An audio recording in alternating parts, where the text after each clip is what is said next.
So now that we know what variables are, we can take a look at opcodes. Now opcodes really are the building blocks of all instruments you're going to build with Cabbage. And opcodes, they do things. That's what they do. And what they do is usually described by the name of the opcode. For example, oscilli is an oscillator. Outs outputs something to speakers. Okay, opcodes always go in an instrument block, and an instrument block always goes in the CS instrument section. So here we've got an instrument block. Opcodes will also appear in here. You can actually find instances of opcodes that can appear up here as well.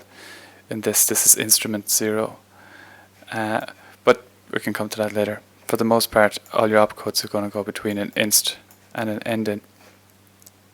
So we saw that variables always begin with an I, K, or an A. Well, great news. Opcodes usually never begin with an I, K, or an A. So let's start with a simple example of an opcode called line, which we actually saw earlier. So let me just write. Okay, so this is an opcode called line.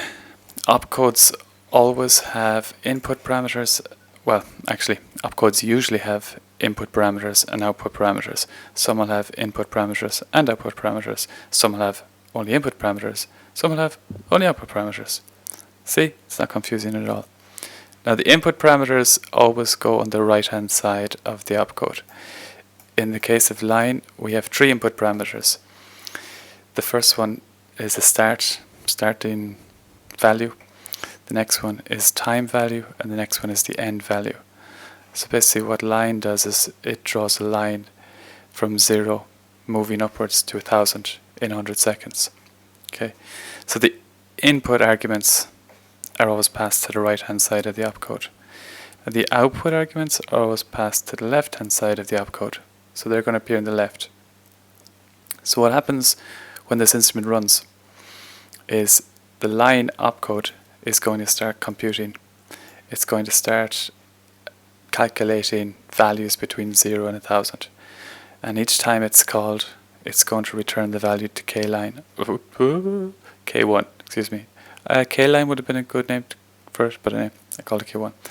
So every time line is called, it's going to output a new value to K1, and then we can use that value if we wish to do so. For example, I could print that value using one of the print opcodes.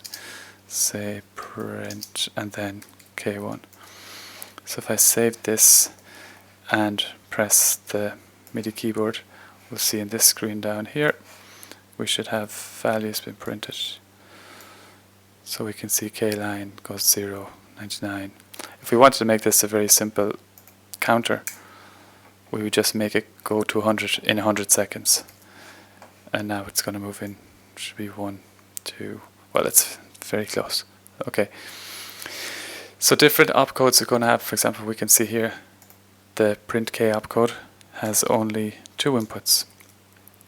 And they are time value and the value that we want to print out. Okay, so some opcodes are going to have several input arguments, and some are going to have several output arguments. Some are just going to have input arguments. Okay, another important thing about opcodes is they can run at multiple rates. So we saw that variables can operate at different rates. Opcodes can also operate at different rates. So for example, we have K-rate line here. We could change that to an A-rate line by putting in A1 here. So the output argument determines the rate of the opcode. So if there's an A here, it means this line opcode is going to effectively be called 44,100 times a second, which is a sample rate. When it's K-rate, it's going to be updated less frequently. So it's going to be updated every 64 audio samples. Why you would choose an A-rate opcode over a K-rate opcode, again, it's to do with performance. Or it's to do with resolution as well. If you want a really high resolution signal, a controlled signal, you can use an A-rate. If you don't need an absolutely high resolution control signal. You can use K-rate. Okay, it's useful to look through other people's code, and let's say, for example, we open up this nice instrument. Let me just sing. Increase the volume. Anyway, so if we look through this code, we can see opcodes. We know this is an opcode because it doesn't begin with an I, K, or an A. And G as well, kind of, more or less. So, opcode, opcode, opcode, opcode. Okay, we've got some, this is the work of Ian McCurdy, who likes to use macros. So we'll go down here, we've got, these are variables. We know they're variables because they begin with an A, K, or an I. Variables. And these are all the output arguments to these opcodes. So these are opcodes, and all these over here, I get a different color, are input arguments for these opcodes. So, and these are the outputs for these opcodes. And if you look down through any Csound code, you'll see things organized in the same way. You'll see outputs on the left, you'll see inputs on the right, and then you'll see opcodes in the middle. And I would recommend looking through other people's codes just to see how stuff is structured.